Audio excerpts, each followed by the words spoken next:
Yo, hello guys, and welcome back again to another WordPress tutorial.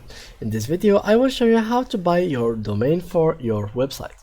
This video it will be pretty simple and pretty easy. First of all, you need to buy a domain. Of course, WordPress give you this option to get a domain by going to, for example, let's go to WordPress and let's go and let's log in.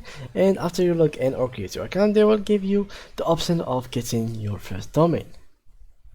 After you get your first domain, there is the option of getting the domain from here or getting the free domain. Okay, so in this tutorial I will show you how to get your domain name, which is buying it. So you can do that by multiple sites. For example, you can go to GoDaddy, not Shopify, sorry, GoDaddy, and from here you can check all your domains. For example, you can write something like football, search, and here is the football.com. Here this guy actually sell it for 83 bucks because he already owns it.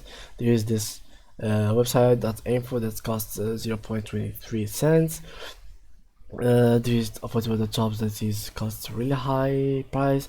The value of the domain name varies between the last name, which is like wine, jobs, claims, repair, these kind of names that are really cheap, but something like .com, .net, .org, which will be pretty expensive for you. For example, if you want something like .net, I don't think if it is available, but yeah, .net is not available. It's cost, okay, someone already got it, so it's not for sale at the moment.